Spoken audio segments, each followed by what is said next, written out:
I wonder if you can relate to this question. The second most asked for update we get in our master plan packages, right after "help, my kitchen layout does not work," is "we need a better owner suite," or "can we fit an owner suite into our mid-century house?"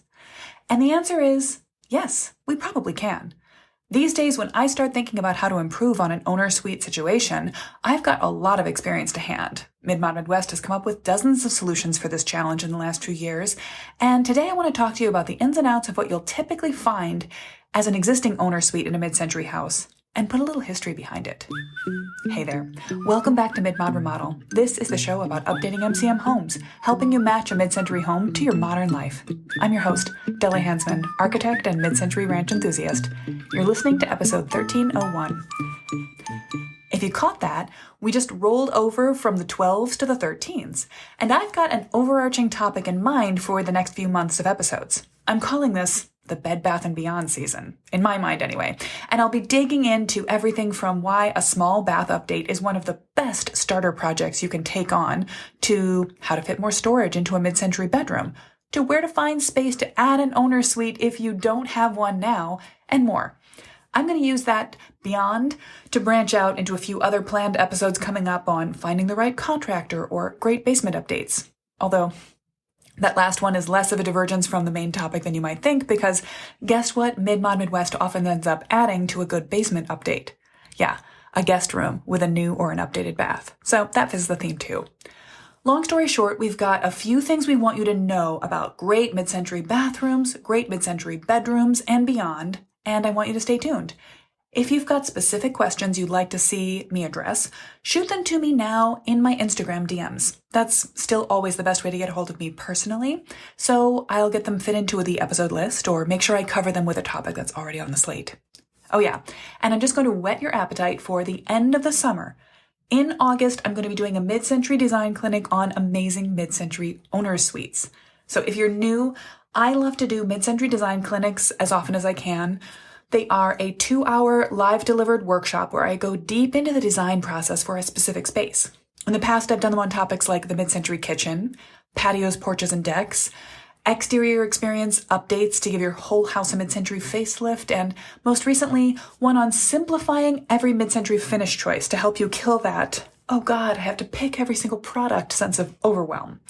All of those mid-century design clinics that I've just mentioned are available to watch on demand now, and you'll find them under the Learn With Us tab on our website. In each one, I walk you through a mini master plan process so that you can design with me for your home in real time.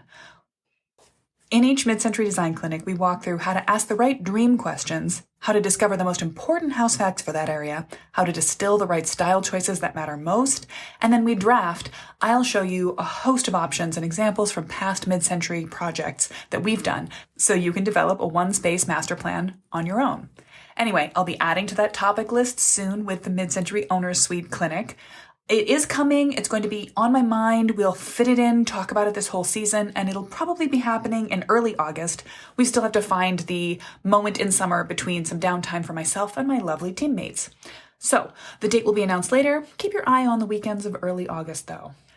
As always, you'll find the show notes with the transcript of this episode and links to any references I might make on the website at midmod-midwest.com/1301.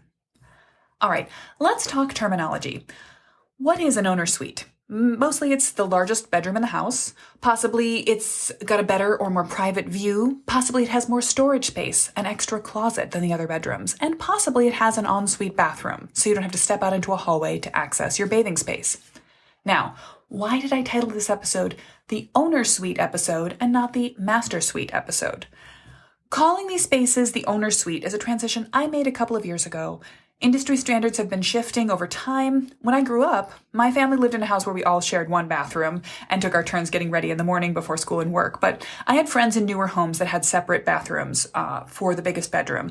And I definitely at that time always called that space the master suite. But times change and so do terms. Calling that the primary bedroom, the master suite, just doesn't hit the way we like anymore. When we think about the history of everything that's gone on in America since day one, we can pretend to be Anglophiles about it and go back to our British master of the manor, but let's be real. It's a little icky anytime you start thinking about it too hard. So while I still occasionally slip up and fall back into my childhood language, sometimes even on a call with a client, I prefer the term owner suite now, and I'm slowly tuning my tongue to adjust to that going forward. Now, no matter how you slice it, you could refer to that bedroom as the primary suite or just the bedroom with the ensuite bathroom. One more thing about the owner's suite. I like to put the apostrophe in the right place on my written documents to indicate to my clients that I mean the suite for the two owners rather than the owner singular suite. Unless only one adult lives in the house, Mid-Mod Midwest is all about vintage style but not vintage values, and we certainly aren't talking about a Don Draper era when only one person's income is paying the mortgage, and frankly, even if it were, that totally discounts the labor and contributions of the other members of the household, so I like to think of it as the owner's plural suite. Alright, now we've got that out of the way, let's talk about the space itself. You'll hardly be surprised to know that what makes a good owner's suite, in my mind, depends on you. Your preference is a matter that makes more difference to me than anything you'll find in a realtor's standard or a to-do list found in a Clickbait magazine article. But I want to talk you through some of the things recent clients have asked for and how you can decide what resonates more for you in your own home. A lot of our clients want help to improve on or add an owner's suite to their homes these days, and it's starting to seem like having an owner's bathroom, one that's separate from a shared or hall bath, can be a deal breaker for a lot of people these days.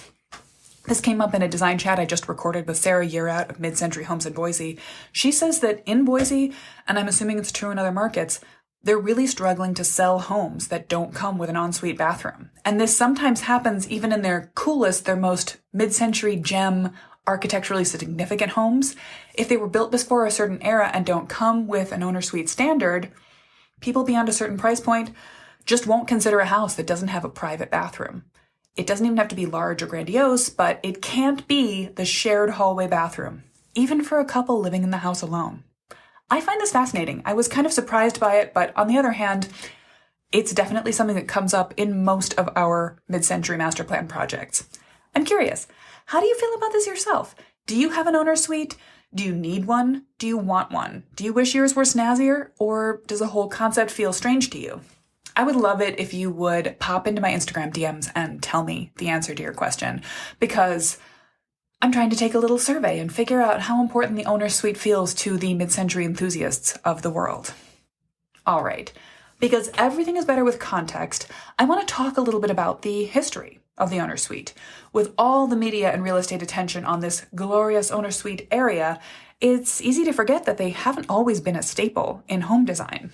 I mean, there was a time when people who wanted the privacy of performing their morning ablutions in their own space did that with a basin and a pitcher of water and a chamber pot.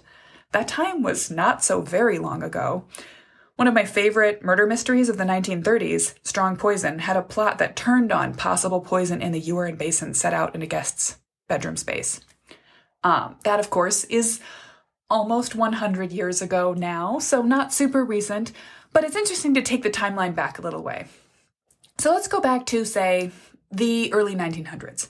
The idealized Victorian bathroom had a stand-up shower, a plumbed pedestal sink, a flush toilet, possibly a bidet, but that ideal bathroom wasn't something that everyone had access to. Rural homes had outdoor toilets. Many rental units in cities had shared bathrooms down the hall rather than a private bathroom for each home. The idea of the pristine and clean bathroom as a domestic necessity really came into the public mind after the 1918 flu pandemic. Fun fact, this is also the moment when all of those apartment buildings were built with the large double-hung windows and the large in-unit radiators that you couldn't control. So if you ever suffered through a time in your teens, in your college years, in your 20s, living in an overheated winter space in a rental unit without individual heat control and swearing while you had to open up a window to achieve a livable indoor temperature, that wasn't an accident. That wasn't a mistake or a failure on the part of the building. It was on purpose. The building was built at the height of the post-pandemic fresh air craze, and those buildings were built with overcapacity boilers. Intentionally, the plan was to warm up the units so much that tenants would be forced to let in fresh air, even in the coldest weather. So, That was also, though, coming back to bathrooms, the heyday of the subway tile moment, and the moment when that idea of a 4-foot-high, sort of high tide line around all the bathroom walls came into prominence. The usually white subway tile was easy to clean and showed grime to inspire you to keep it clean. It was paired with a pedestal sink, and that was meant to stand clear of the wall so you could clean every surface. No germs allowed. So if you listen to the Mid-Century Kitchen History episode where we interviewed Sarah Archer on her amazing, wonderful book, The Mid-Century Kitchen, read it, buy it, come back to it every year, it's great. She talked about how in the 1930s, companies were really starting to groove on the idea of color as a way to become fashionable and to introduce planned obsolescence, to force people to buy and rebuy things that hadn't broken or gone out of style, or gone out of use. They had gone out of style. So people weren't really budgeting for fashionable bath remodels year by year then, but each year after the post-war boom kicked in, when people were building and spending money on houses, builders were right in there with, this is the most stylish, best color bathroom for this year, fill in the blank year. So people started at that point to get into the idea of the bathroom as, first, a necessity, then something that was practical and healthful, and then something that was stylish and fun and demonstrated your personality. So the system is shifting. The idea of luxury in the bathroom is coming. Still, change didn't happen overnight. In 1940, just a little over half of American houses had hot water, an indoor toilet, and a bathtub. And even in 1950, a quarter of U.S. households per census did not have a flush toilet. That means the era of outhouses is still within our living memory now. Ask your grandparents, if they are still around, what they remember about, did they have indoor plumbing even from their earliest childhood years? Now, this is where I'm going to get a little more granular as we come into the mid-century era. My personal moment of studying year by year the transition of how mid-century houses improve. One of the best places to look for evidence around that is contemporaneous advertising and marketing materials. So here in Madison, that means going through the records of the annual Madison Parade of Homes brochures. This was a home show that took Madison by storm in the 1950s. The Wisconsin State Journal reports after the 1952 Parade of Homes, 70,000 visitors had come, and they counted cars from 11 states. The parade showcased 18 incredibly modest ranch homes priced between $11,000 and $17,000 just outside the new Beltline Highway. And only a few of these homes had even an attached garage. Most of them had 2 bedrooms. We were talking basic baseline. But they were still trying to make the most of what they had. I love this from the advertising pamphlet for one of them. They're bragging up the large, handsome mirror above the basin in the bathroom as a key feature. This bathroom comes with a mirror. Can you imagine? Anyway, from 1952 on, the houses grew in amenities and style features. 1954 was actually a big watershed year. That was the year that the 2-car garages were first introduced in Madison. Just a few houses had them. Just a few also had a luxurious second bathroom, just a powder room, not a private owner's bath. These changes were accelerated in 1954 by the Federal National Mortgage Association Charter Act, which aimed to make home buying more affordable for some people. Be sure to check out my episode on redlining if you want to know more about racial inequity in mid-century home sales. But it did introduce lowered down payment costs and the 30-year fixed mortgage, which made home buying more accessible to a lot of people. So in that moment, after 1954, houses started to be bigger. They started to have 3 bedrooms as a default. They started to have more features. 2-car garages were standard, and you start to get more and more of these things. This is where you start to see owner suites pop in. And I've come across owner suites in a lot of different mid-century homes from the early and mid-50s, with the caveat that they're always extremely modest. Usually what they have happening is there'll be a block of bathrooms separating the primary bedroom from the others by a little bit more hallway space, giving them a little more sound insulation. They'll have just a little more storage, and usually there's a block which has some hallway linen cupboard, and every one bathroom and an owner's bathroom all grouped together in kind of a jigsaw square or a Tetris manner. That owner's bathroom, though, is by far the smallest, as opposed to in a modern house where the hall bathroom pretty much looks the same layout, same features as a 1950s hall bathroom. In a new build house, the owner's bathroom would be much bigger, much more luxurious, have multiple separate features. In that first version of the owner's bathroom, it would be a single sort of a vanity with just room for the sink, a small toilet, and a stand-up shower. In many cases, as I've worked with people, those stand-up showers are so small that a large person doesn't even find them comfortable to use. Certainly they are nobody's idea of luxurious, but they exist. This is a pro and a con. Sometimes it's hard to persuade yourself to change the layout of a too small space, whereas if you were building from scratch, you could do a little more what you want. But you can make your choices, and we can think about where we can borrow a little more square footage here and there, often a thing we deal with in our master plans. Since those first days, though, the space has just kept on growing. The owner suite gets a walk-in closet, a more luxurious bathroom space every year. Sometimes it feels like a luxury arms race to me.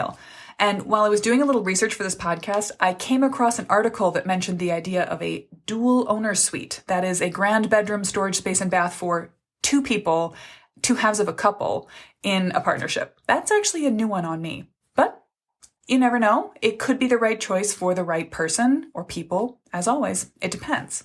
So that's what owner suites have been. Let's talk about what owner suites are and could be. I think that there's a bunch of different possibilities, and what I really want to emphasize throughout this entire season is that the choices that you make should be the right choices for yourself. Here's a couple of interesting examples.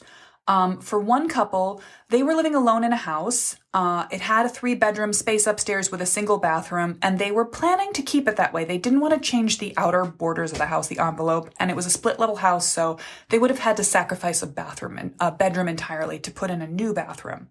What we did instead, though, was propose moving their bedroom, which they had made the largest one. It had slightly the largest closet. We decided we could reconfigure the closet space in order to shift their bedroom into the one that was closest to the existing bathroom. Then they would have the option to A, step out into the hall and into that bathroom without being in plain sight from the stairs to downstairs in case a guest was over, or they could even cut a door into that private shared bathroom through their bedroom wall. We did this with just some reconfiguration of the built-in space in the house rather than having to build an entirely new bedroom. Now, for other people, sometimes it's just the access to that bathroom that makes it the owner's bathroom, or that turns a shared bathroom into a type of an ensuite, especially if you live alone in a house. When I designed my own parents' home, where their bathroom is, it serves as the singular bathroom for the whole main floor. It's also their personal bathroom. Now, it does touch their bedroom, and we wondered whether it would be useful to have a door directly from their bedroom into the bath, and I eventually decided against it. They would rather have storage in that space. But what we did do for them was to put an extra door on the opposite end of the shared bathroom that points to the laundry room. And from there's a door that goes right to the front hall. That's because they live on 44 acres and are big prairie restorers. They're often coming in grimy and dirty, possibly with ticks on their clothes, and they want to come straight in, drop off dirty things in the laundry, and go right into the shower. That to them was more important than having a direct access to their bedroom. So that's just an example of thinking about how to personalize your access in and out of bathrooms for your personal life. Here's what I want you to take away. The bathroom is not a space to compromise on. Now, that doesn't mean I'm saying spare no expense. It should be luxurious beyond your dreams. I just mean you should make personalized right choices for yourself. Think about what you want and go all in on that. One area that basically no owner's bath needs is the sad compromise of the low, small tub, the kind you can shower in technically, but not really bathe in. The kind of tub that's easy enough to get in and out of to make it an effective shower unit just doesn't ever really create a tub that's worth getting into for a soak. They basically only work for children's baths. So in my opinion, I always feel like if you're building a separate bathroom, it's not the only bath in the house, you want to choose. Do you choose to soak, or do you want the ease of a roll-in shower? Or both, but separately. Either way, I love to encourage my clients to tell me, are they tub people? Do they want a freestanding tub they can soak in, or that two people can soak in? Think about what factors that you really value, and if you can afford them with space and dollars, make those choices. In the end, what matters to you is what you need most in your owner suite. Do you need an ensuite bathroom? Especially if you live alone in a house by yourself or with a partner and it's literally just steps around the corner. Maybe you do, maybe you don't. You have to ask yourself what you need to improve to make your personal space? Are you looking for a quick cleanup spot or a glorious sanctuary for your daily spiritual moment? Is it a workstation to get your face ready to face the day, or just a snug, efficient spot to dip in and out of? Also, it's worth asking the question, do you have an interest in multitasking that space? Are you curious about giving part of it as this part is our private bath, but through this little pocket door, this becomes a powder room that serves guests at the front hall? Having the flexibility to think about what can work and what's most important to you will let you make the most of the vagaries of your home, its layout, and what might be possible to do more. So, as I've walked you through the history of the developing bathroom in general and the owner's bathroom in particular, you've probably been thinking about your own setup. Have you got a private bath attached to every bedroom in your house? Do you want one? While not every mid-century home comes with more than one bath at all on the main floor, it is something you can add, and you can make it more or less mid-century vintage in style while keeping it perfectly in line with your own style. We can work with you to get the bathroom of your dreams. Adding in and updating owner suites is something that Mid-Mom Midwest does for nearly every master plan project. I was literally just sketching out options for another one this morning. So if you'd like a little advice on the subject, you might be looking for a mid-century master plan entirely. Apply to work with us using the link in our show notes page. Or maybe you just want some help to plan out your own perfect, great bathroom update. I can walk you through the steps inside our DIY master planning program, Ready to Remodel. I'd love to answer your owner suite questions on our next monthly office hours call. Find out more about how to work with us, or just get the transcript of this episode at our show notes page, midmod-midwest.com/1301. Next week on the podcast, I'll be talking you through how to master plan will help you pivot to deal with any situation. Shift in the economy, change to your budget, or the tile you love is out of stock. Not a problem. One of my favorite things about the master plan is how flexible it can make you as you plan a perfect remodel for you and for your home. More on that next Thursday. Bye for now.